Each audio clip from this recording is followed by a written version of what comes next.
Combinado. Então, a gente faz uma ação dentro do projeto de eficiência energética na escola. Esse grupo de estudos avançados em engenharia de energia, que é o GREEN, ele é composto, então, por docentes da Unipampa, Campus Bagé, e quem faz as apresentações, a participação, são, então, os estudantes, os alunos, que aqui na universidade a gente chama de discentes, né? Então, é tudo com eles, eu faço apenas a mediação aqui, assim, e destaco também que, pessoalmente, para mim é uma satisfação, né? Eu dou aula aqui na Unipampa, mas sou nascido aqui na cidade, então é sempre uma oportunidade relevante para a gente estar interagindo, né, com a comunidade e divulgando, então, as ações que a universidade faz para a região e as oportunidades também que proporciona. É essa a ideia que a gente quer fazer dentro, então, dos conceitos aí relacionados à física, né. Muito bem, então a gente vai iniciar com a Juliana fazendo a apresentação, e a gente, então, procura explorar bastante o tempo de 1 hora, né, e eu já passo já de imediato para a Juliana, depois a gente tem uma sequência, assim, programada para cada um interagindo, e a gente espera também muito a interação, e dependemos da interação dos ouvintes, que sejam participantes, assim, para a gente ter um sucesso neste evento. Ok? Juliana, contigo. Boa tarde, pessoal. Eu sou a Juliana, eu faço parte do Green há 4 anos, e vou estar para vocês o nosso projeto. Compartilhar aqui a guia.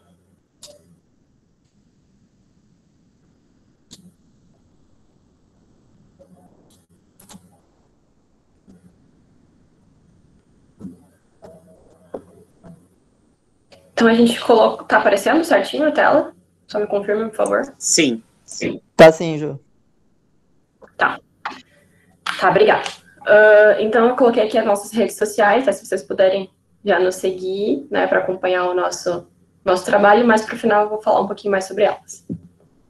Bom, então, nós somos o Grupo de Estudos Avançados em Engenharia de Energia. Nós somos a nossa composição, né, formada por docentes, discentes e técnicos do curso.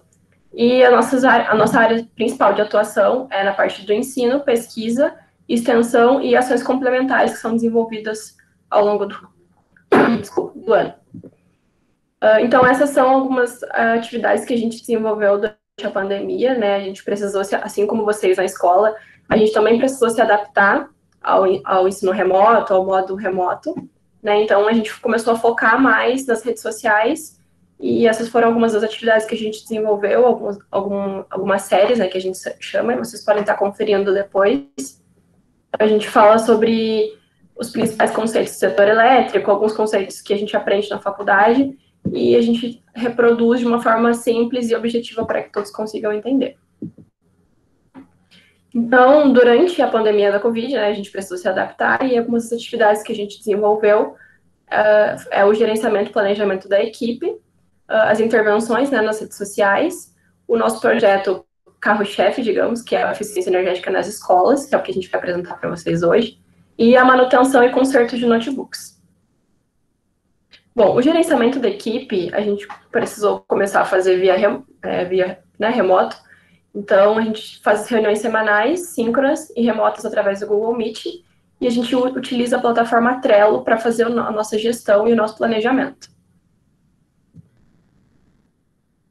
A intervenção nas redes sociais, né, o nosso objetivo é difundir o conhecimento e as áreas afins do nosso curso através, né, das nossas redes sociais, através de abordagens que são definidas conforme o objetivo e o público-alvo de cada post, e alguns resultados que tivemos até agora foram 50 novas publicações, e nós conseguimos triplicar o número de seguidores do nosso Instagram.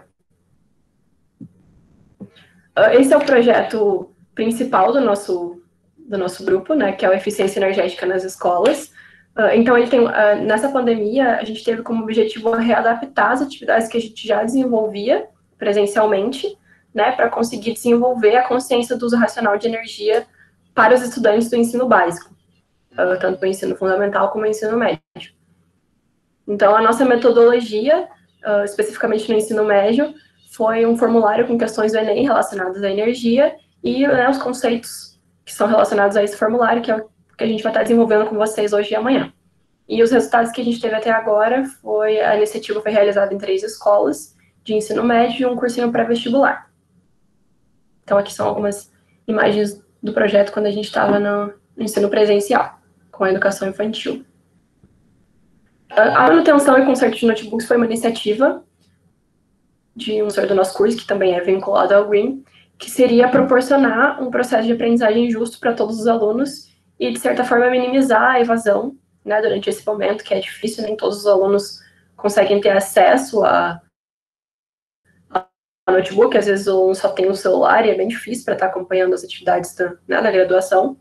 Então, o intuito desse programa foi arrecadar notebooks e doações para poder consertar e emprestar para os alunos da universidade, né, do nosso campus Bagé, para que eles consigam acompanhar as aulas.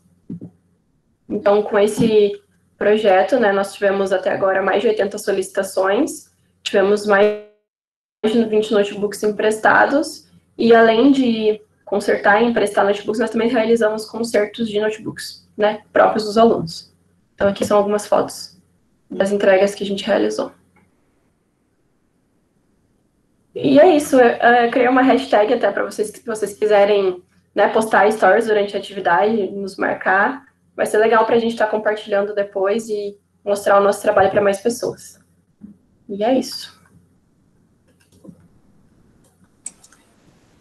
Bem, então, dando continuidade, você também pode ficar interagindo aí pelo chat, né? Fazendo questões, enfim. E já passo, então, para o William, que vai fazer a apresentação sobre eficiência energética. Bom, boa tarde a todos. Só peço que me confirmem se estão vendo a apresentação. Que eu tô... Ainda não. Eu tava no final aqui. Aí. Agora sim? Ainda não. Eu acho que agora foi. Deu, Will. Sim. Deu, perfeito, então.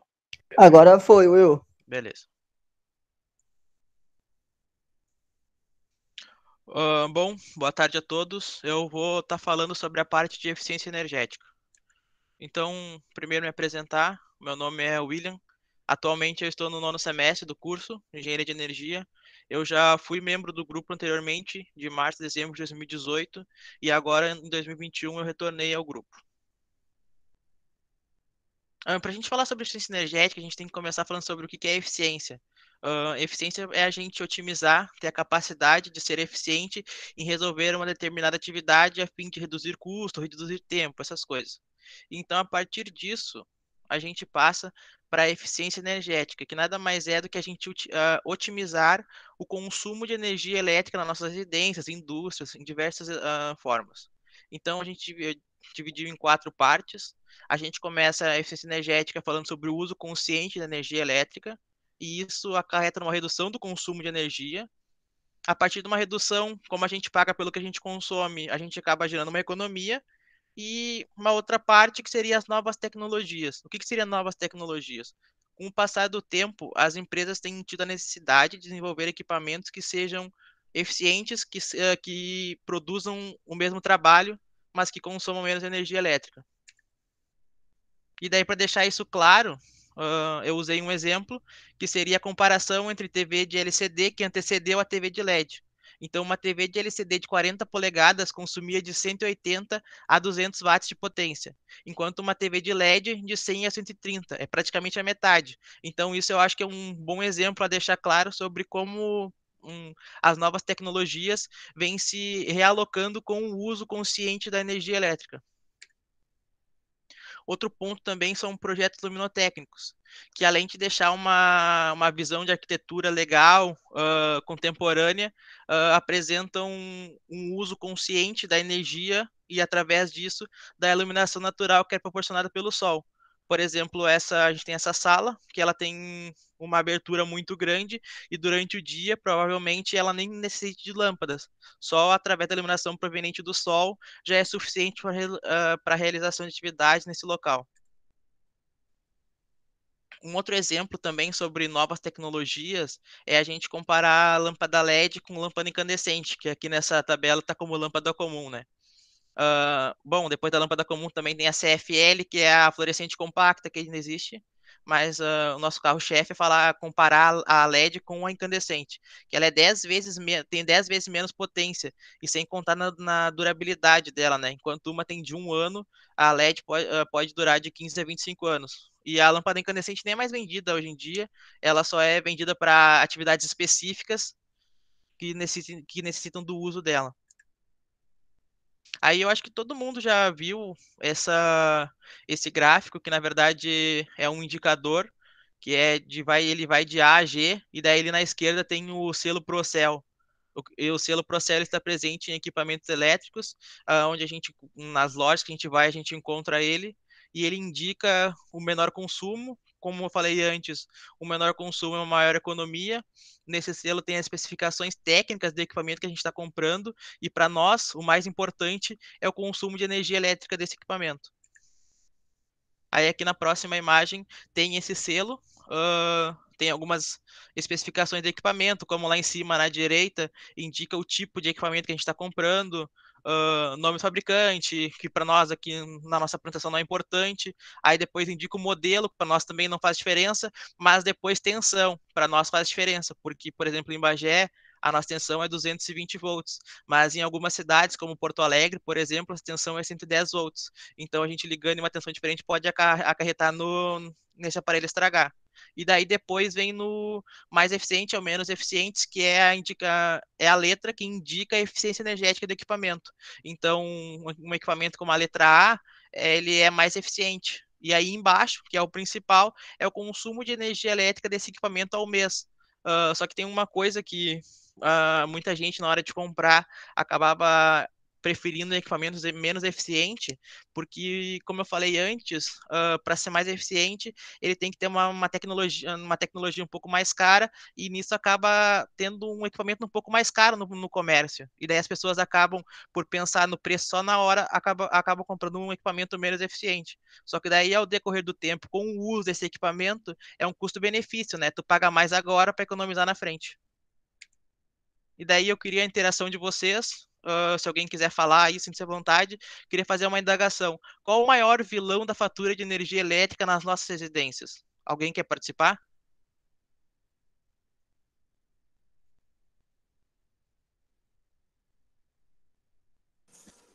Podem colocar no chat também. Eu não consigo ver só. Mas aí o professor me auxilia.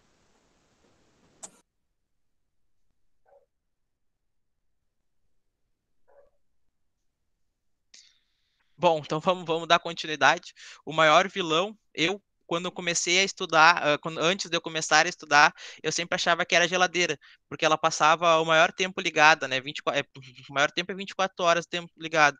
Só que daí depois eu fui descobrir que é o chuveiro elétrico. Mas por que o chuveiro elétrico? Especialmente aqui no sul do Brasil, onde as estações são bem específicas, são bem características, onde o inverno é frio, o verão é calor. No inverno a gente precisa de uma potência maior do nosso chuveiro para ele aquecer mais a água. E o chuveiro ele é um equipamento resistivo, e equipamentos resistivos ele dissipam a energia em forma de calor, que isso é necessário para o chuveiro. Por quê? Porque a resistência ela aquece, ela tem que dissipar a energia em forma de calor para poder aquecer a água para a gente tomar banho. E daí, como a potência dos chuveiros aqui são maiores, acaba consumindo muito. Por exemplo, eu tenho um amigo meu que ele mora comigo aqui em Bagé, e ele é do Pará. Ele falou que lá nem é necessário chuveiro elétrico, porque tipo, é quente o ano todo. Mas então esse gráfico é mais especificamente para aqui no sul, né? E daí uma forma de amenizar o uso do chuveiro elétrico seria o coletor solar, que daí os meus colegas vão estar em próximas apresentações, vão falar sobre energia solar e com certeza eles vão falar sobre o que é o coletor solar e funcionamento. Mas só dando uma prévia, ele seria, entre aspas, a solução do nosso problema do consumo de energia elétrica pelo chuveiro na nossa fatura. Daí aqui, partindo mais para a parte da física e matemática, falar uma coisa sobre vocês quando vão fazer o Enem, porque graças a Deus eu já passei dessa parte, sobre o triângulo das potências, o que é potência aparente, o que é potência reativa e o que é potência real. Se a gente for olhar ali, eu gosto, foi como eu aprendi e é como eu gosto de falar, que é sobre o copo de cerveja. Porque a gente pega um copo de cerveja e a gente vê que tem líquido e tem espuma. Mas o que interessa pra gente é o líquido, que seria a nossa energia ativa. E a espuma, que não interessa, mas que ela tem que estar ali para existir a cerveja como ela é a energia reativa. E daí a soma disso tudo, o produto disso é a nossa energia total. E daí, se caso for cair alguma coisa, se vocês um dia forem estudar alguma coisa que envolva a lei de Ohm, que seria calcular ali a potência, a tensão e a corrente, vou falar como eu aprendi e é um jeito mais, eu achei muito fácil. Por exemplo, a potência, ela é a corrente vezes a tensão. E para mim decorar isso, eu lembrei, o professor falou assim, ó, π, P é igual a I vezes U. A tensão a gente pode chamar de, como você pode ver no triângulo ali, é V, e onde eu escrevi ali está como U. Você pode chamar tensão de U ou de V, não importa, mas eu usei ali eu uso V, mas ali eu escrevi U porque para associar com o pinto, né? E daí então a gente também tem os triângulos ali, V é o vir e o pio. O V é igual a R vezes I e o PV e o P é igual a V vezes I. O que acontece? Para a gente saber, para uma forma fácil, se a gente quer saber o V e a gente tem a resistência, que é o R, e o I, que é a corrente, a gente multiplica. Então a gente multiplica as laterais e divide o que está de cima pelo de baixo. Se a gente quer saber, por exemplo, a gente tem a potência, a gente quer saber a tensão, a gente divide a potência pela corrente. Se alguém não entendeu, depois pode me perguntar no chat que eu explico de uma forma mais lúdica, mais fácil. E daí, se alguém quiser, foi o que eu falei, arrasta para cima, pergunta no chat ou entra em contato com a gente no Instagram, alguma rede social, que com certeza a gente vai sanar as dúvidas de vocês. E aí, agora algumas dicas também sobre a eficiência energética. A primeira é que 99,9% das pessoas em casa fazem é que geladeira não é varal. Aquela gradezinha que está atrás, ela é para circular o gás, que é para dissipar o calor interno da geladeira. E daí, se a gente colocar a roupa ali, a gente vai acabar abafando e vai acabar atrapalhando no funcionamento do nosso motor. Uma outra coisa que muita gente faz é colocar comida quente dentro da geladeira. Acontece que a geladeira tem um termostato para regular a temperatura e ficar na temperatura que a gente indica. E se a gente coloca uma comida quente dentro da geladeira, vai aumentar a temperatura interna e vai fazer com que a geladeira trabalhe mais, né? Então, se a gente colocar uma comida em temperatura natural, ela não vai aumentar tanto a temperatura interna da geladeira e vai diminuir o trabalho e, por consequência, ter um uso mais eficiente. E o outro que eu também aprendi, que é o uso do ar-condicionado.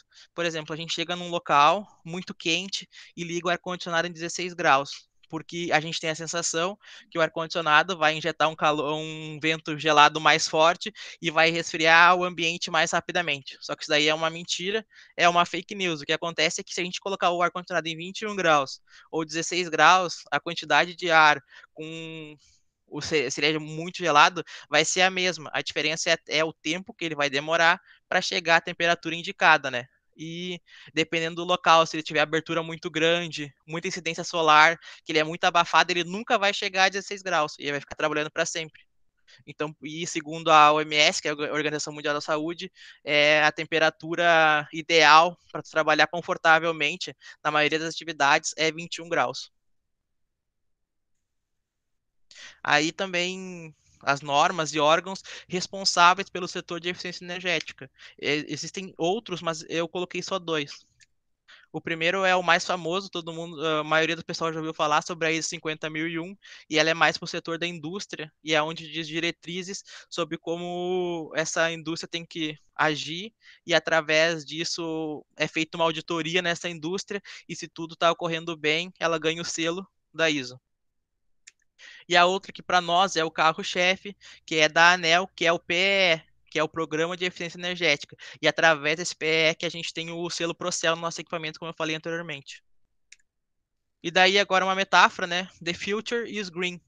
É que tipo, a gente necessita ser mais consciente, ser mais eficiente no uso, senão a gente vai ter sérios problemas num futuro não tão longínquo. E daí eu usei duas imagens. O primeiro ali é a parte da casa verde, que seria uma bonita, esteticamente bonito, e também serve como isolação, né? Para o verão não ser tão quente, para o inverno não ser tão frio. E o último é o avanço da indústria, que para a gente é muito importante. A gente já está vivendo isso, porque atualmente nós estamos na indústria 4.0, aí a partir da indústria 1.0, aí a mais radical seria a indústria 3.0, que seria a parte da automação, da robótica, onde as pessoas foram sendo substituídas por robôs, mas as pessoas ainda operavam esses robôs. Aí hoje em dia já é a parte que não é mais operado esses robôs, é tudo programação, então está sendo tudo muito artificial e a indústria 4.0 é a nossa realidade. Daí, se ficou alguma dúvida, alguma coisa, pode escrever no chat que eu tentarei responder da melhor forma possível. Will, Muito obrigado. Will, tu tá conseguindo ver o chat? Tem uma pergunta ali do Henrique. Tu quer que eu te fale? Eu cancelei a apresentação, agora eu posso ver. Acho que essa aí podia deixar para a gente responder ali através da apresentação do Matheus e do João ali, né? Aí é ficar atento aí, que acho que ao final da apresentação deles vai estar evidenciada, né? Eles vão apresentar mais à frente. Aí, como amanhã o Matheus vai apresentar essa parte, ele pode fazer um comentário ali, na hora que estiver apresentando a dele. O Pedro tem uma pergunta sobre a fórmula dos triângulos das potências. Pode perguntar.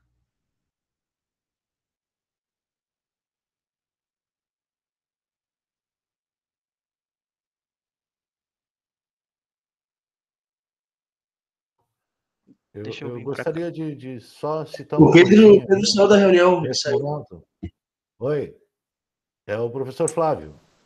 Pode falar, professor, pode falar. É o seguinte, nós não chegamos ainda ao estudo da potência elétrica. Nós só vimos o potencial, estamos falando sobre corrente elétrica, vamos entrar nas resistências e depois falaremos na potência. É por isso que eles não viram ainda aquela fórmula ali, então eles não tiveram acesso a isso aí. Mas isso Mas eu achei bem válido, com licença, professor. Eu achei bem válido a explicação dele, eu consegui entender bastante coisa. Tipo, pelo menos a questão da fórmula, claro que tem muito que se aprender, mas para uma aula já está ótimo, para uma explicação. Isso, tá? Não, é só para deixar claro que a gente ainda não chegou lá, entenderam? Tá? Então, pode surgir dúvidas de assuntos que eles ainda não viram. Ok? Não, exatamente. A missão da gente é fazer a provocação, né? Aqui assim, né? Vamos avançar, então. Vamos para o Tiago. É só falar ali sobre o que eu usei sobre o pinto, é porque eu acho que é mais fácil a gente usar como associar a algo. E daí o pio, que é o potência igual a corrente vezes extensão, é o jeito mais fácil. Para mim, né, particularmente. Mas obrigado a todos. Boa tarde a todos. Deixa eu só ver se está apresentando.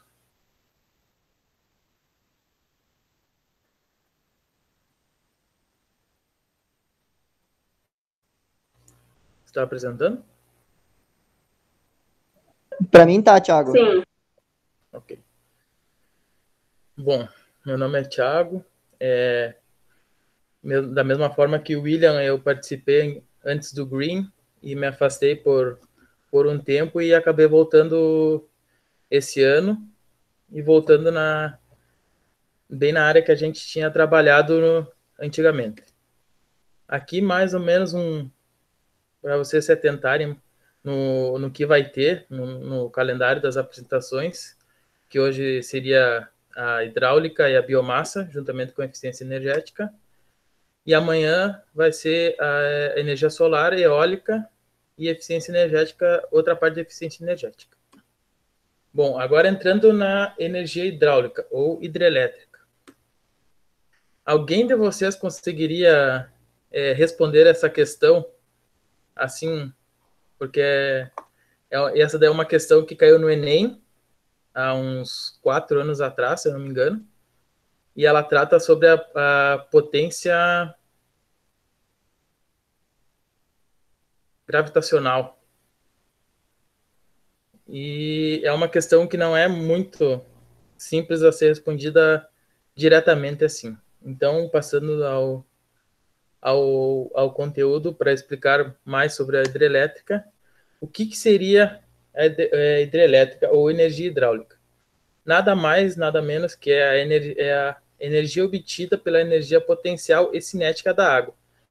Essa energia ela vai ser armazenada, primeiramente, na parte superior da hidrelétrica, muitas vezes chamada de barragem, e se transformando em energia potencial posteriormente, e com sua velocidade, que seria a energia cinética, ela conseguiria girar as turbinas da hidrelétrica. E aqui fica uma indagação também, vocês observam alguma diferença entre a foto da esquerda e a foto da direita? Se alguém quiser responder no chat, se vê alguma diferença entre as duas hidrelétricas, seja à vontade.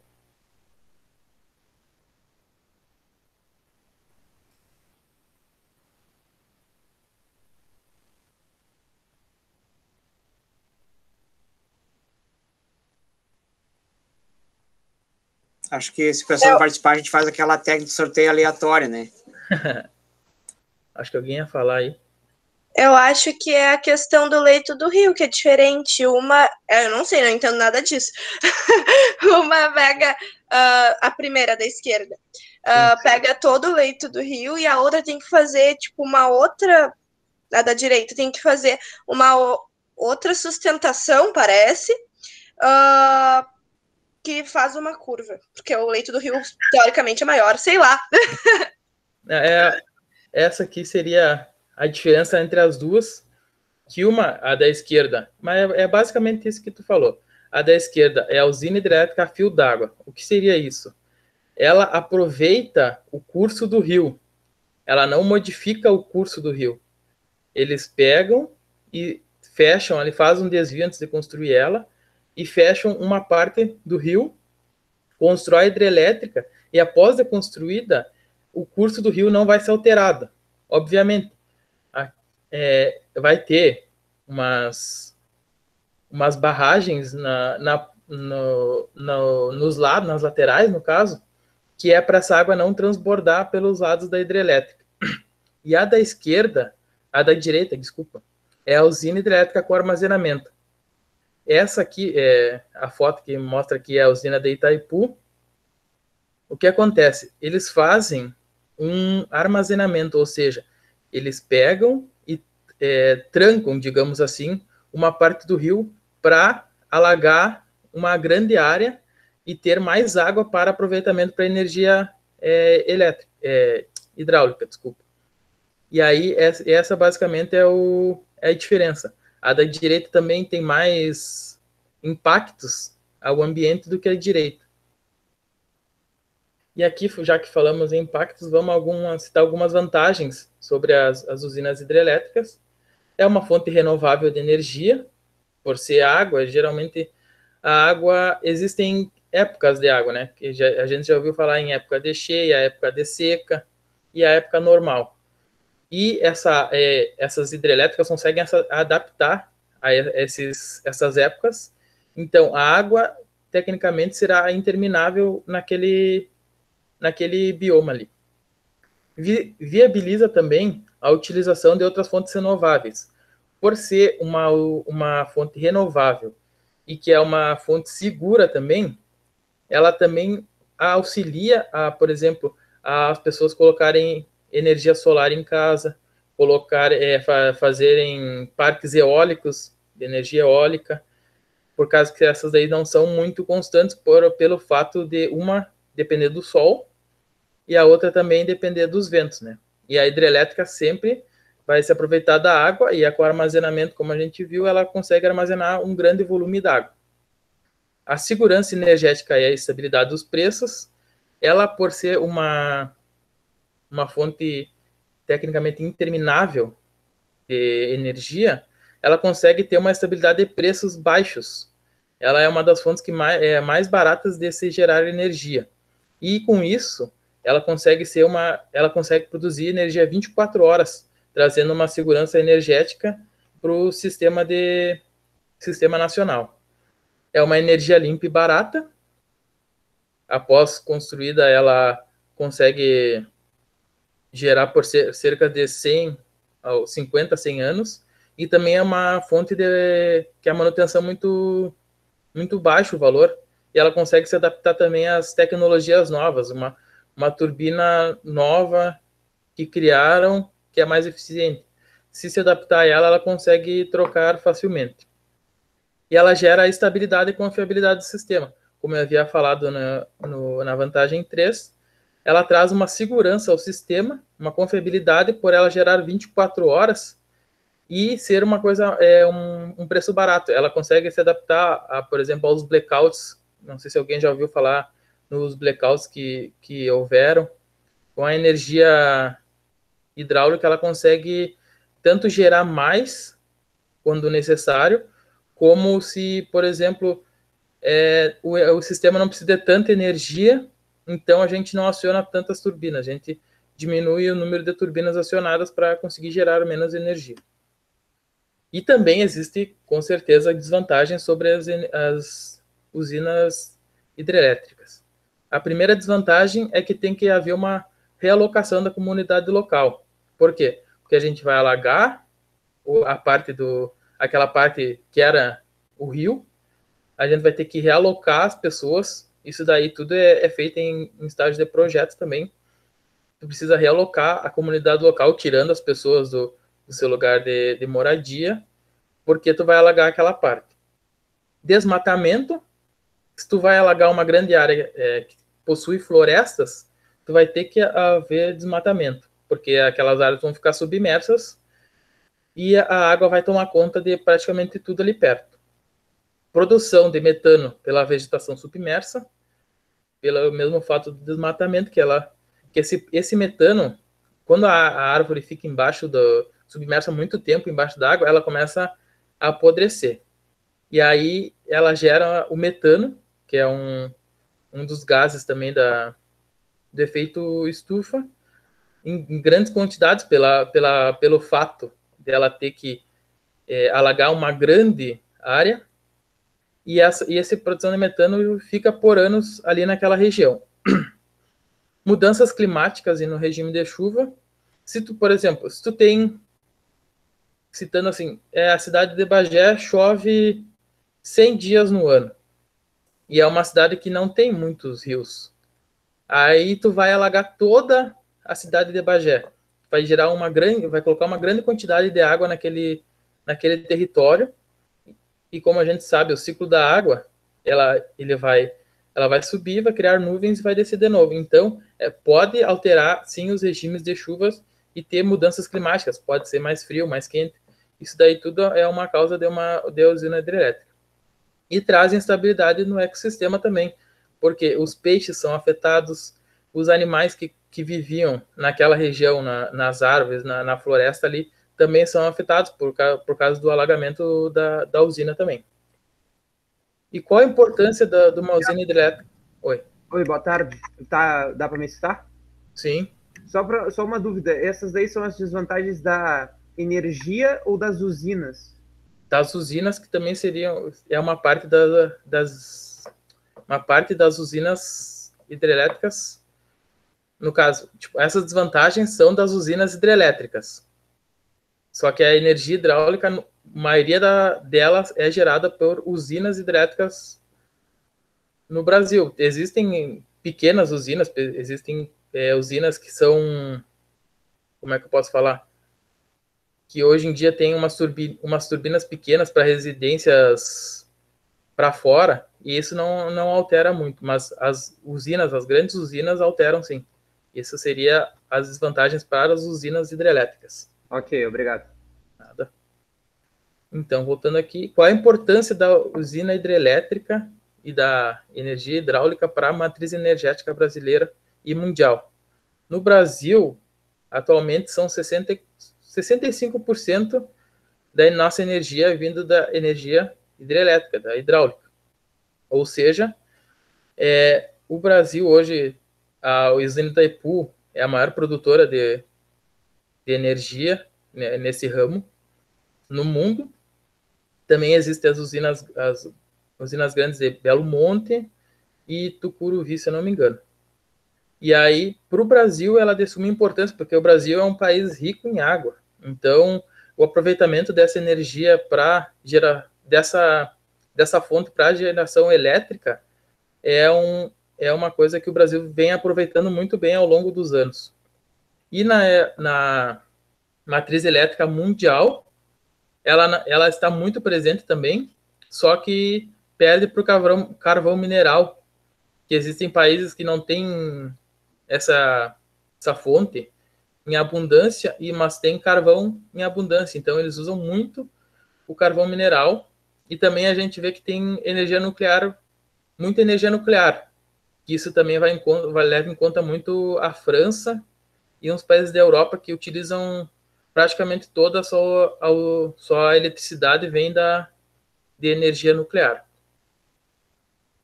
E qual é o funcionamento? Qual é o esquema de funcionamento de uma hidrelétrica? Primeiro, a água passa no reservatório da água, se transforma em energia potencial com seu armazenamento, se transformando em energia cinética, mecânica, passando pelo gerador e virando energia elétrica, que agora a gente vai ver melhor o que é cada um. Aqui temos um esquema de como é uma usina hidrelétrica.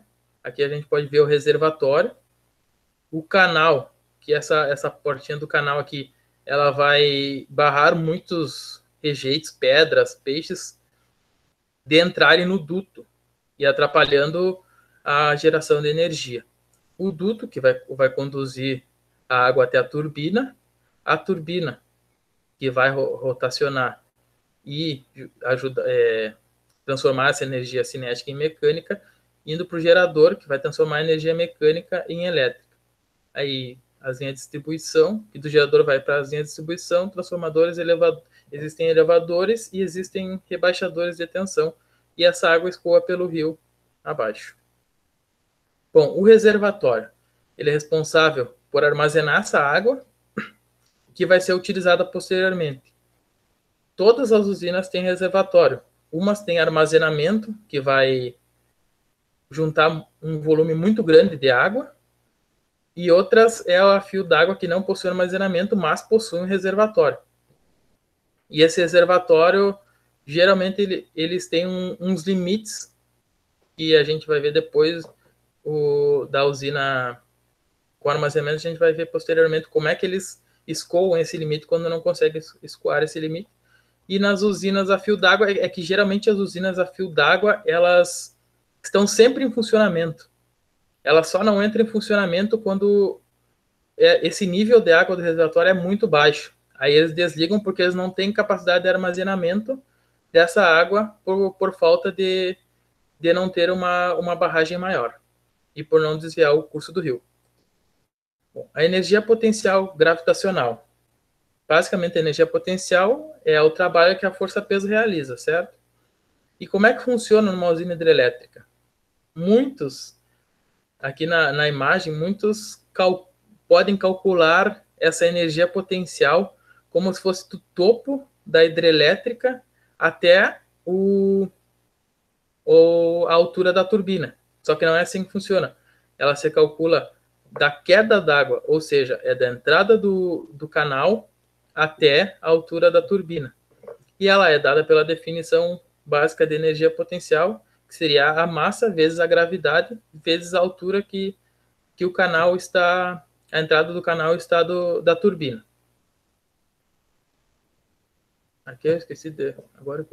A energia cinética, que é a energia que um corpo possui no movimento.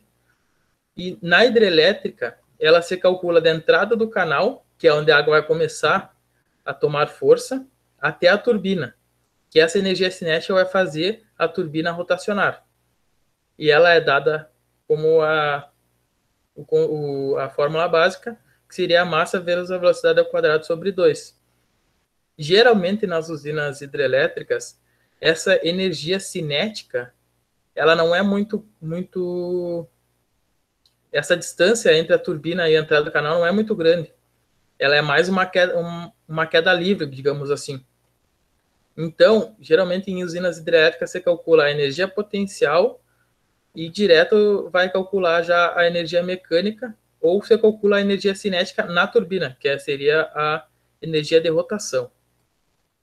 A energia mecânica, que é a soma das duas, e aqui a gente trouxe fotos de alguns tipos de turbina. A primeira foto seria uma turbina Pelton, que ela é feita ela precisa ser feita com um bico injetor. Que vocês imaginem assim, um bico injetor seria tu ligar uma mangueira e quando tu coloca o dedo na ponta da mangueira, a água fica mais forte, só que fica um volume menor saindo. E esse bico injetor funciona dessa forma. Quanto mais fino se é a saída, mais rápido vai sair a água na turbina, fazendo ela rotacionar. A segunda imagem seria uma turbina Francis, que seria para usinas de grandes portes, que aí eu coloquei a segunda e a quarta uma turbina Francis. A segunda eu coloquei essa foto, não sei se dá para visualizar muito bem, tem pessoas embaixo da turbina, para vocês verem a dimensão da turbina de uma turbina da usina de Itaipu. E Itaipu são 20 turbinas dessas. E a terceira foto é uma turbina Kaplan, que também, só que ela funciona quase igual à turbina Francis. Ela precisa de uma grande entrada de água para fazer ela rotacionar. Temos o gerador também, que é o responsável para transformar a energia mecânica em energia elétrica. Esse gerador, não sei se vocês enxergam muito bem, tem um furo aqui no meio, que esse furo vai o eixo do gerador. Esse eixo que vai acoplado na turbina.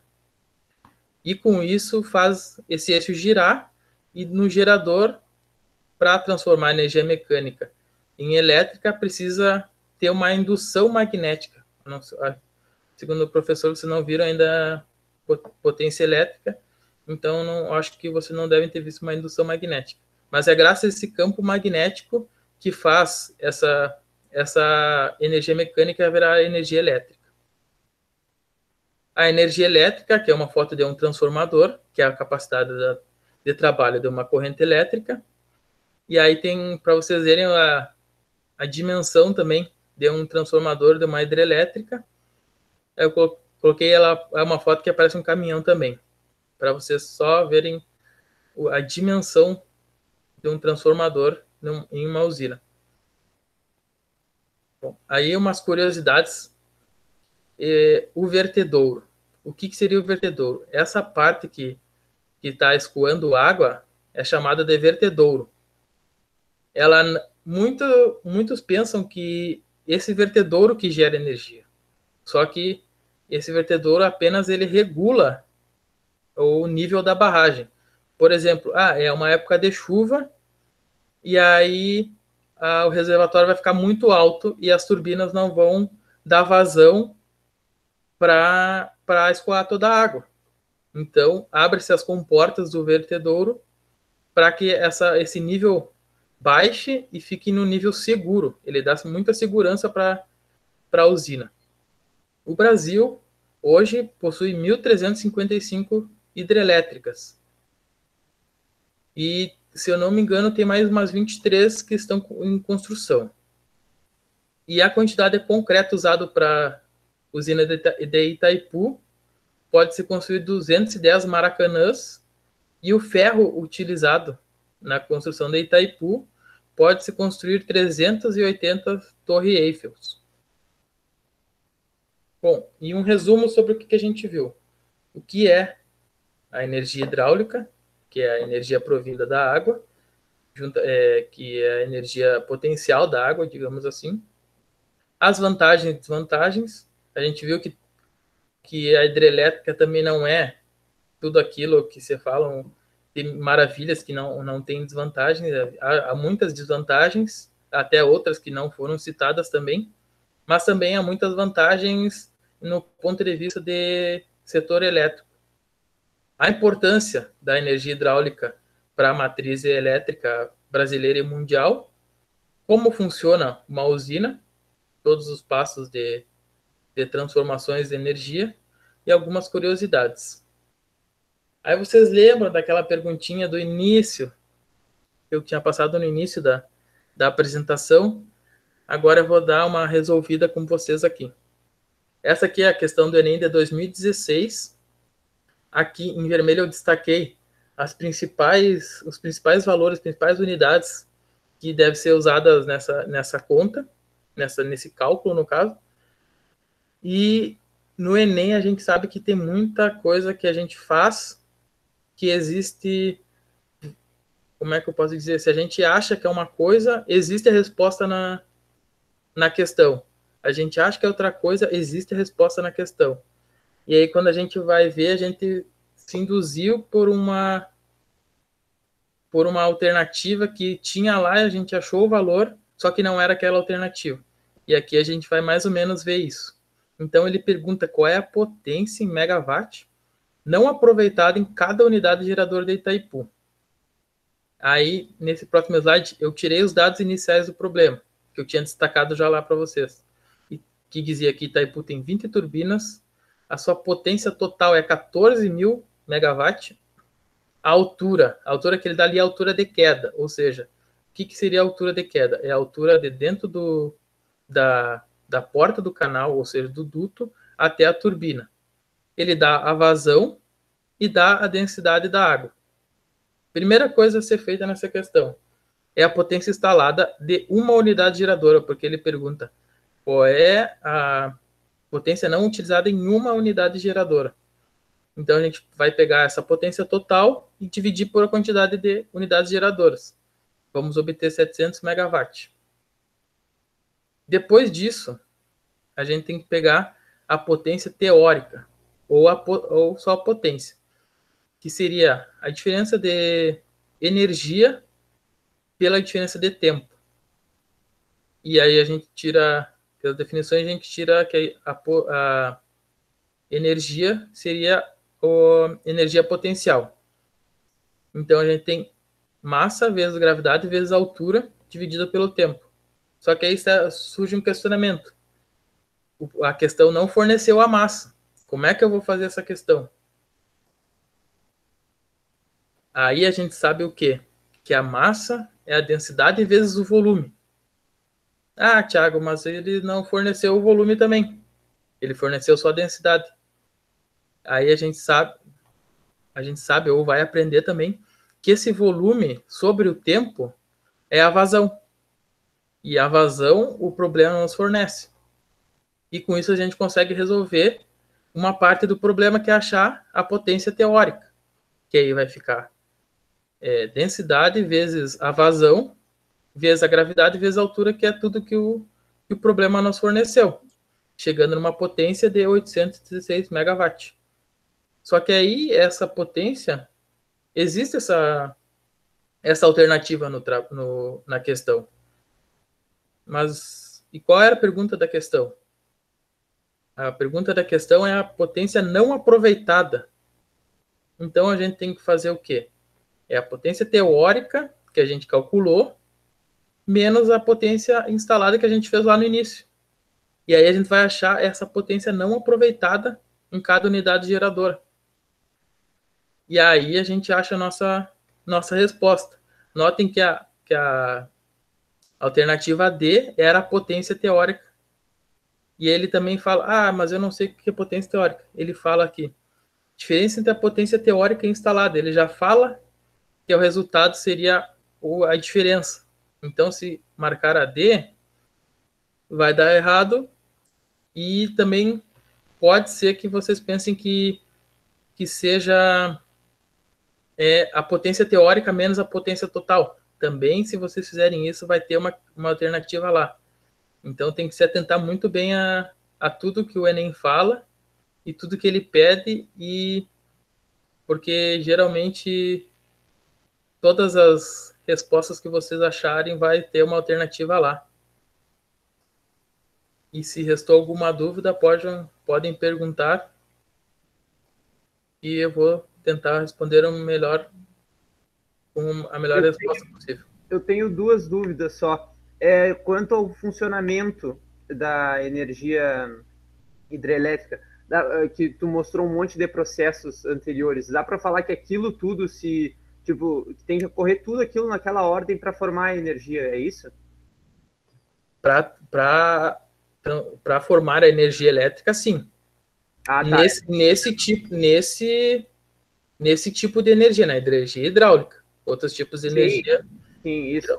Sim, mas é dessa forma mesmo. E só uma coisa lá no início também, que tu mostrou aquelas 2 imagens da usina hidrelétrica Fio d'Água e a com armazenamento. Tem alguma que é a melhor, que tipo ocorre um melhor aproveitamento ou não? É só 2 tipos? Essas 2 aqui? Isso. Olha, do ponto de vista elétrico e segurança do sistema elétrico, a melhor seria a com armazenamento. Por quê? Porque tu consegue armazenar muito mais água, então tu vai ter muito mais água para gerar energia. Tu vai conseguir gerar energia por muito mais tempo. Porém, a fio d'água, no ponto de vista, como é que eu posso falar? Ecológico, ponto de vista também financeiro, é uma opção melhor. Por quê? Porque tu não desvia os leitos dos rios, tu não desvia o rio, tu não alaga uma grande área em volta, porque tu vai estar aproveitando o curso do rio, e tu consegue gerar energia com o que tem. Só que tem o problema aquela, que nem eu citei várias vezes, a época de seca. Nessa época de seca, os rios estão baixos. E como ela não possui um grande armazenamento de água, ela só possui o curso do rio para pegar essa água, tu não tem uma... Como é que eu posso dizer? Tu não tem uma confiabilidade tão grande nela quanto tu tem com armazenamento. Então, a fio d'água seria melhor na questão ecológica, na questão financeira, por não envolver tanto dinheiro quanto com armazenamento, só que no ponto de vista elétrico, no ponto de vista do sistema elétrico, a usina com armazenamento te traz mais segurança e te traz uma produção de energia por mais tempo.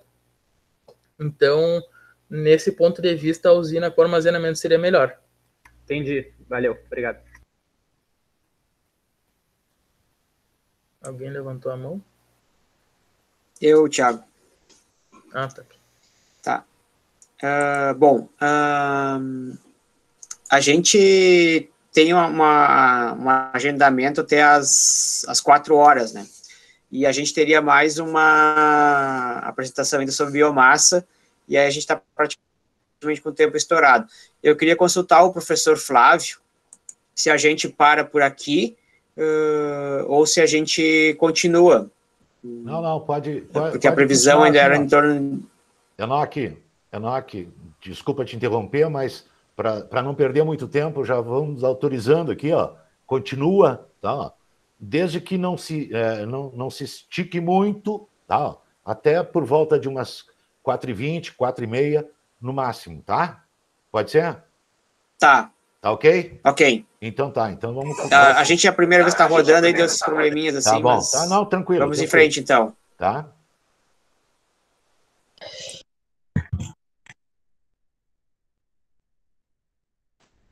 Estou apresentando aqui. Boa tarde, né? Está aparecendo a apresentação? Para mim tá, Matheus. Para mim tá tranquilo aqui. Tá aparecendo. Bom, a gente vai apresentar a energia no Enem, né? Só que a parte de biomassa. Eu sou o Matheus, meu colega Matheus. A gente vai apresentar essa parte. Bom, biomassa. O que é biomassa? De onde ela vem? O que pode ser classificado como ou não uma biomassa? Como funciona a energia através da biomassa? e desde quando ela é utilizada e quais são as principais vantagens e desvantagens. Eu não sei se vocês já chegaram a saber o que é biomassa, mas vocês têm uma ideia do que é isso? Vocês conseguiriam responder essas perguntas? Vocês podem interagir pelo chat também. Ou pelo microfone, como se sentir à vontade. Bom, a definição de biomassa, bio, já vem da biologia como vida, e a massa, a quantidade de matéria, né? A quantidade de matéria que a biomassa usa é todo o organismo vivo, entende? E renovável. Isso, então, só para reforçar, ela pode ser definida como biomassa, todo recurso renovável, que provém de matéria orgânica vegetal ou animal, e assim pode ser utilizado para a produção de energia. Uma pergunta. O carvão mineral de origem vegetal, ele pode ser considerado uma biomassa? Sim ou não? Fiquem-se à disposição aí. Isso, aqui no caso tem a imagem, né, de extração do carvão, no caso, na mina. Então, o carvão ele não pode ser considerado uma biomassa. Ele faz parte dos combustíveis fósseis. E o que seriam esses combustíveis fósseis? Bom, os combustíveis fósseis eles também são derivados da vida vegetal e animal. Porém, a decomposição deles, a decomposição de matéria é lenta. E para ser considerado uma fonte renovável, ela tem que se renovar até 100 anos. Então, como os combustíveis fósseis, eles requerem milhões de anos para se renovar, eles não podem ser considerados como biomassa. E, atualmente, o consumo de combustíveis fósseis é maior que a produção, ou seja, nós consumimos mais petróleo do que se está produzindo. Aqui tem alguns exemplos de energias não renováveis, que seriam o petróleo e derivados, o carvão mineral, a energia nuclear, que seria do urânio, e o gás natural. Então, só reforçando, o carvão vegetal e também os combustíveis fósseis, eles não podem ser definidos como biomassa, pois não se classificam como fonte renovável. De onde vem a biomassa? O que é? Então, geralmente a biomassa ela vem de resíduos urbanos, rurais, animais, vegetais e principais de florestas. Uma das mais usadas é a lenha.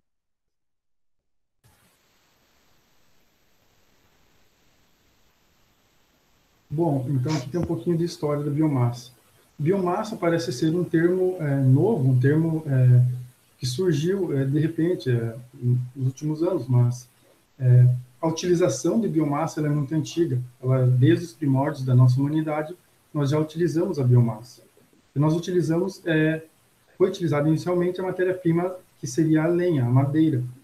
Foi utilizado a lenha para fazer a combustão, assim gerando energia térmica para o aquecimento, para se proteger do frio, para a iluminação, para a proteção contra animais, para cozinhar alimentos e também para produzir ferramentas posteriormente, né, para se proteger dos animais. Então, a utilização do biomassa ela é muito antiga, apesar de parecer um termo meio recente. Bom, a biomassa ela se classifica em 3 tipos: a gasosa, a sólida e a líquida. Como exemplos temos a sólida, a lenha, o biodigestor, que aparece muito no Enem como questão. Todo o Enem geralmente tem uma questão sobre isso. E a sólida, que já foi, Matheus, já foi todas. E a líquida, que é o azeite de cozinha conhecido. Bom, esse aqui é um esquema das fontes de biomassa, né? Então, a gente tem biomassa de vegetais não lenhosos, vegetais lenhosos, resíduos orgânicos, biofluidos, né? Temos alguns tipos, aí fica a critério aí de vocês perguntar no final. Isso, aqui é bastante abrangente, então não vou entrar muito em detalhe, mas aqui a biomassa é dividida em vários ramos, né, como vocês podem ver, e para vocês saberem mais sobre isso, vocês veem isso no nosso curso, caso vocês vierem a fazer, né, no futuro, ou vocês podem perguntar posteriormente em contato com nós, né, pelas nossas redes sociais, se vocês tiverem mais interesse sobre esse assunto. E aqui, só para relembrar, né, a importância da biomassa. Ela é uma solução para o futuro energético e uma saída para a crise ambiental. Bom, então, de onde vem a biomassa? Como que é o ciclo dela? Então, as plantas, elas absorvem energia solar e CO2 da atmosfera para realizar a fotossíntese. Ou seja, elas transformam a energia solar em energia química.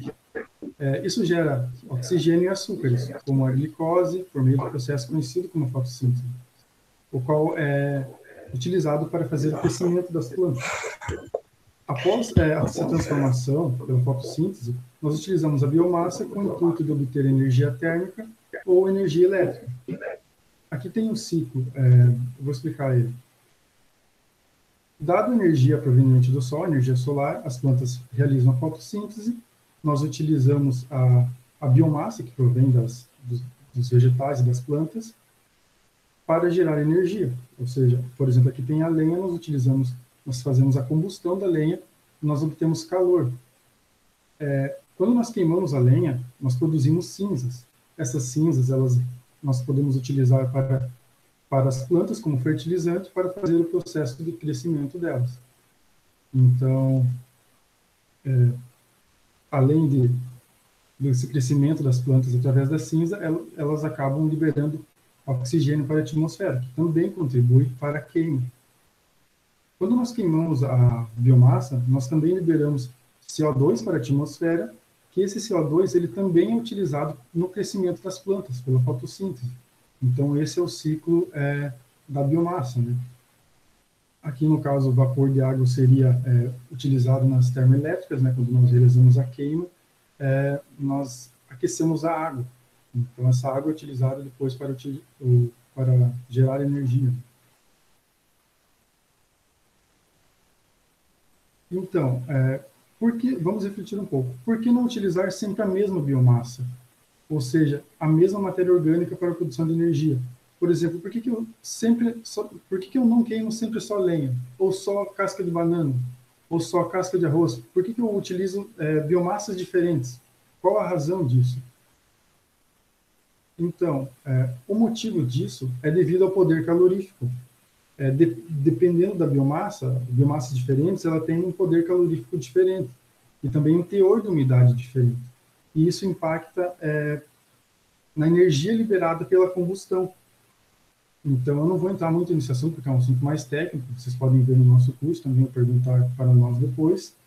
Mas poder calorífico é a quantidade de energia liberada pela combustão, completa de uma unidade de massa, volume ou volume de gás.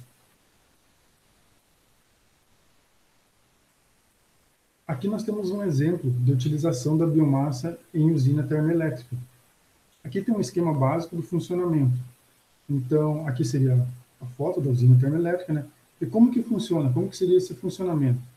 Bom, aqui supondo que nós estamos queimando carvão. Geralmente as termoelétricas, elas utilizam carvão para gerar eletricidade. Elas queimam a biomassa, no caso, aqui não é o caso do carvão, né? Mas aqui eles queimam o carvão. Esse calor ele serve para aquecer a água e gerar vapor. Esse vapor é canalizado através de tubulações e passa pelo rotor com pás, ou seja, um eixo que fica girando com pás. Esse movimento do eixo ocasiona na geração de eletricidade por processos mais complexos. Mas, após gerar eletricidade, esse calor ele passa por tubulações de novo, esse vapor ele passa por dutos de tubulação, ele é resfriado e ele volta para a caldeira para ser aquecido, virar vapor e retornar ao ciclo. Aqui é utilizado carvão vegetal, né? Mas começou também a utilizar agora biomassa nas termoelétricas. E o que está se utilizando é a casca de arroz, ou seja, nós produzimos o arroz, nós comemos o arroz. Do arroz tem um resíduo, que é a casca de arroz. Essa casca de arroz nós utilizamos para queimar junto com o carvão. Então, observem o ciclo, né? Nós podemos queimar a casca de arroz junto com o carvão aqui na termoelétrica. Além disso, após nós queimarmos a casca de arroz, nós geramos outro resíduo, que seria a cinza da casca de arroz. E o que eu faço com essa cinza da casca de arroz?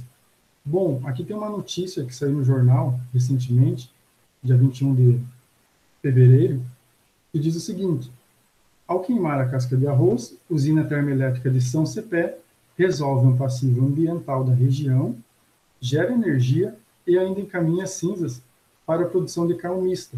Ou seja, eles utilizam a casca de arroz na termoelétrica, da cinza da casca de arroz, eles também utilizam para a cal mista, que seria um agregado que vai junto com o cimento. Então, observe que nós utilizamos o arroz, a casca de arroz nós queimamos, nós geramos a cinza de casca de arroz, e a cinza de casca de arroz é utilizado para a produção junto com o cimento, pode ser utilizado para blocos de vedação, na construção civil. E aqui, vocês sabiam que a Coradine, ela gera energia elétrica a partir da biomassa? A Coradine, aqui na entrada da cidade de Bagé, ela recebe o arroz, ela faz a secagem do arroz, ela descasca o arroz, e ela gera energia com isso, além de secar o arroz. Aqui, por exemplo, tem uma caldeira, eles queimam a casca de arroz e esquentam a água, gerando vapor para secar o arroz também.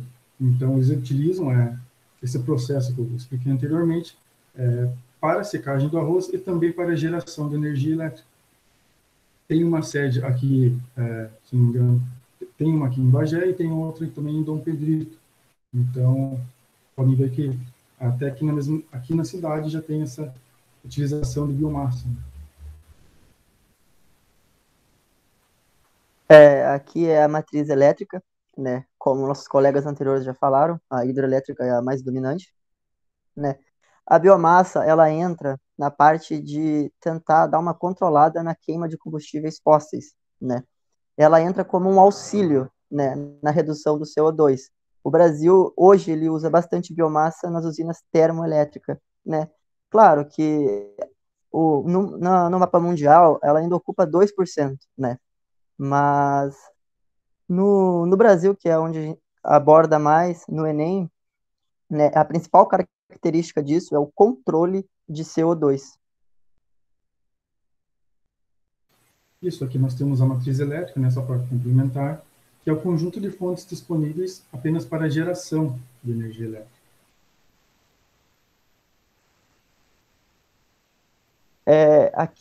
Aqui tá as principais fontes de biomassa nesses processos de conversão energética. Claro que isso aqui, se vocês quiserem se aprofundar, procurem a gente ou entrem no nosso curso, mas a gente vai explicar as principais a seguir, mas é que esse esquema aqui é muita coisa, então fica a critério perguntar depois. Isso é um assunto mais técnico, né? Então, no nosso curso nós vemos todos esses processos, mas nós vamos entrar mais nos principais só. Como, por exemplo, aqui, esses seriam os principais processos, né? Nós utilizamos a combustão para gerar calor. Nós fazemos a pirólise, que é um processo para gerar o carvão vegetal. Nós fazemos a gaseificação, que é um outro processo, para obter o gás de síntese. A digestão anaeróbica, através do biodigestor, para nós conseguirmos o biogás. E a fermentação alcoólica, para produzir o etanol. E a reação de transesterificação, para produzir biodiesel. Então, vocês podem ver que, dependendo da biomassa, nós podemos ter diversos processos de conversão. Aqui, nós temos a combustão. E o que seria a combustão? Bom, a combustão é uma reação química exotérmica entre uma substância, o combustível, que no caso é a biomassa, nesse caso aqui é a lenha, e um gás, o comburente, que geralmente é o oxigênio.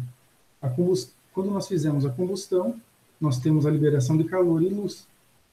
E é recomendado utilizar uma biomassa com teor de umidade menor que 50%, porque um teor de umidade maior se torna inviável. A biomassa contém muita água, então fica difícil gerar a combustão. E esse termo, cocombustão, seria aquele termo que eu expliquei, seria o conceito que eu expliquei anteriormente. Hoje em dia, as termoelétricas elas já estão utilizando, além do carvão, outros tipos de biomassa eles estão utilizando, junto com o carvão, outro tipo de biomassa para gerar energia.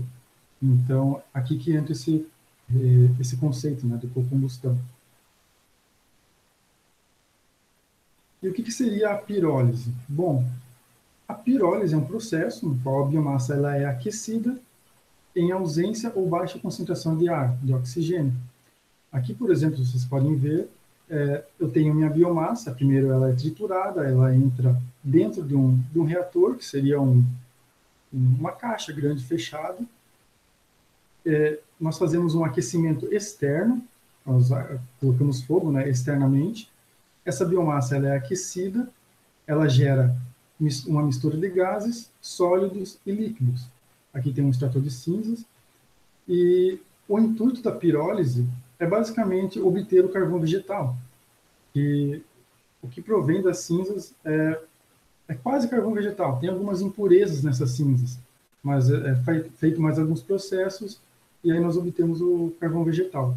Também com a pirólise, nós obtemos um gás, uma mistura de gases, né? E esse gás ele é depois filtrado e nós podemos utilizar esse gás para gerar energia. Então, a pirólise ela é uma conversão de um combustível em outro de melhor qualidade e conteúdo energético. Aqui um processo mais complexo, mas eu vou explicar mais por cima também, vocês podem perguntar depois se vocês tiverem mais dúvidas. Mas o que seria a gasificação? Como o próprio nome diz, seria um processo para produzir gás. Então, eu coloco minha biomassa aqui dentro, eu aqueço esse reservatório e eu obtenho um gás, que é chamado gás de síntese. É um gás com baixo poder calorífico, baixo poder de queima. Então, ele é utilizado como, por exemplo, em turbinas a gás, combustão em motores alternativos e geração direta de calor. Então, dependendo da tua biomassa, dependendo do que você quer obter como produto final, nós podemos utilizar a gasificação ou algum outro processo.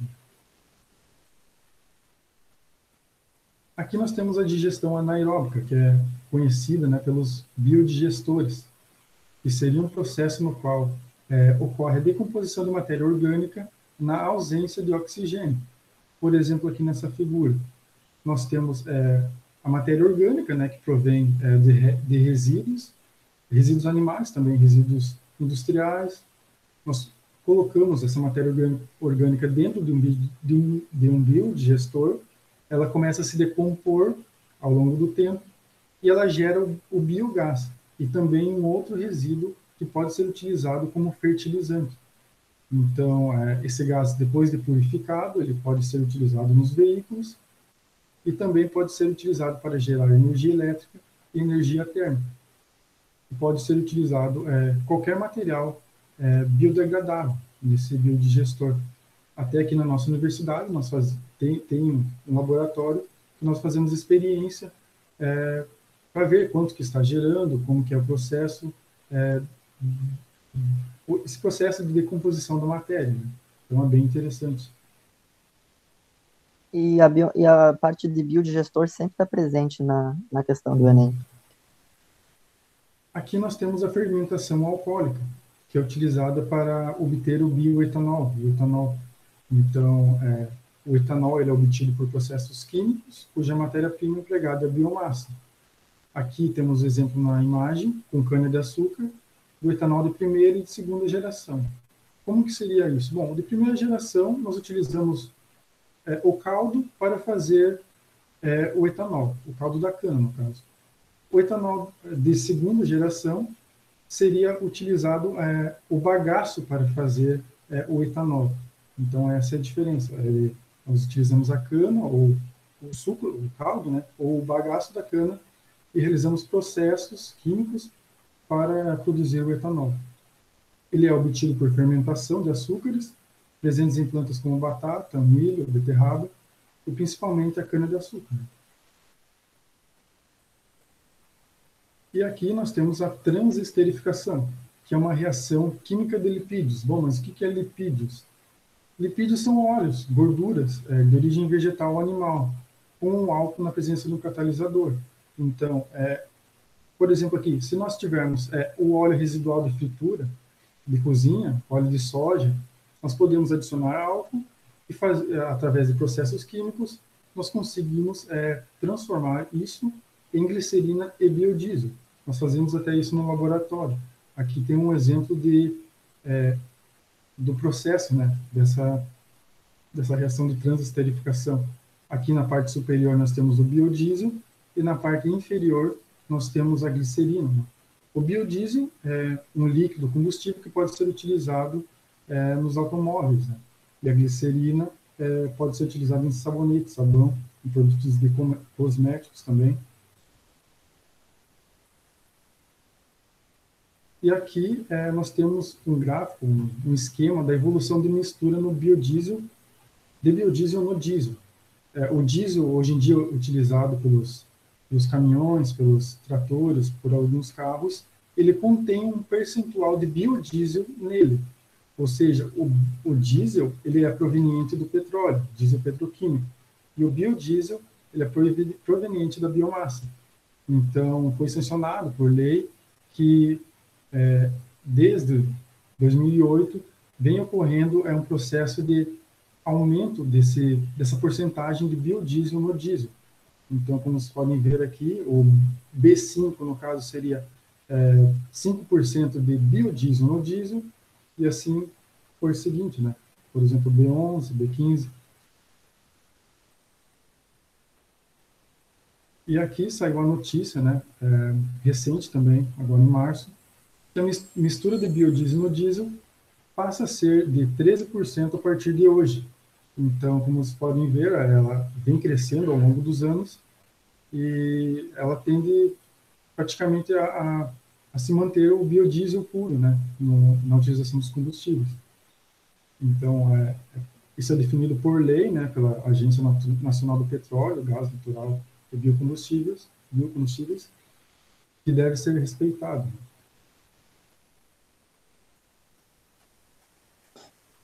Agora, tipo assim, as vantagens de usar a biomassa, que ela é renovável, né? A principal característica dela é o controle dos combustíveis fósseis, né? E ela tem ela tem abundância no nosso território, né? E a desvantagem? A desvantagem da biomassa, que é uma desvantagem que às vezes aparece no Enem, às vezes não, né? É o desmatamento. A biomassa, ela está tomando uma boa parte da matriz, né? Mas, em compensação, também o desmatamento e o uso de fertilizantes em excesso também agridem o meio ambiente e a flora brasileira, né? E também pelo alto custo de produção ainda, né? Uhum. Uma outra vantagem é que estudos provenientes para a biomassa, eles requerem menos investimentos. Porque, por exemplo, se eu for estudar os combustíveis fósseis para utilizar, eu tenho que fazer pesquisas muitas vezes lá no mar, lá no campo, então isso demanda muito dinheiro. Já da biomassa, não. Porém, temos outras desvantagens, como, por exemplo, um aumento do consumo de água, que, no caso, devido para a irrigação, né? Também, uma grande parte de plantação que era destinado a colheita para produzir alimento, ele também é prejudicado por causa disso, né? Em vez de nós produzirmos alimento, nós estamos utilizando para produzir energia. Então, isso é uma outra desvantagem. Mas, Matheus, a gente precisa ir finalizando, assim, não sei como é que tá. Não, é isso mesmo. Desculpa aí. Tranquilo. A gente acelerou um pouco, professor. Eu não sei se Tá. Professor Flávio. Opa, estou aqui. Estou aqui. Tá, então acho que por hoje a gente para por aqui, né? E aí amanhã a gente dá a continuidade. Aí vamos fazer um empenho para amanhã, tentar cumprir o horário, é muito conteúdo, muitas coisas ali assim. Assim, tá, eu quero já antecipadamente agradecer, né, a disposição da gurizada aí, de estar fazendo, estou chamando de gurizada porque eu tenho idade para ser pai de vocês, né? Então, essa disposição, eu sei que é complicado, quem não está habituado a dar aula, né, a transmitir dessa forma, fica difícil, né? Mas tudo tranquilo, gurizada, tudo bem, muito obrigado. Momentaneamente, né, a gente amanhã dá continuidade dessa forma, tá? Só vamos tentar acelerar um pouquinho mais, mas podemos também usar amanhã um pouco além das 16, tá, Enoque? Sem problema nenhum, tá? Tranquilo. Só para... Tá, só a Juliana tinha pedido ali para se manifestar, acho que ela queria botar uns links ali. Isso, nós temos um formulário com algumas questões sobre, né, o conteúdo que a gente passou. Então, eu vou deixar no chat aqui o link do formulário e ele vai estar disponível até amanhã, antes da gente iniciar o próximo, né, nossa próxima aula.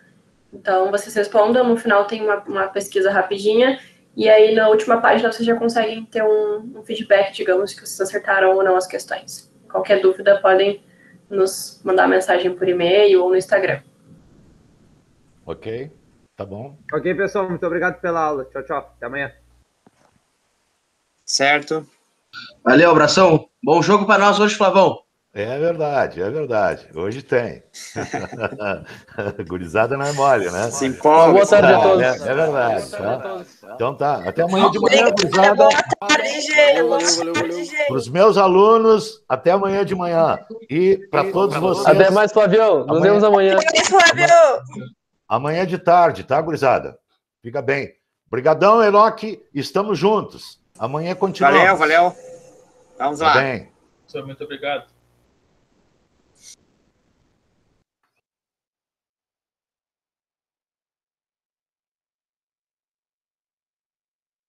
Ô, professor, a gente continua ou... Não, pode ir saindo, só vou ficar por último para sair, porque se eu fecho aqui assim, mas pode desconectar, pode. Tá, feito, então, professor. Tudo liberado. Até amanhã. Até mais, valeu. Valeu, obrigado a todos aí. Eu fiquei meio nervoso para essa primeira, professor.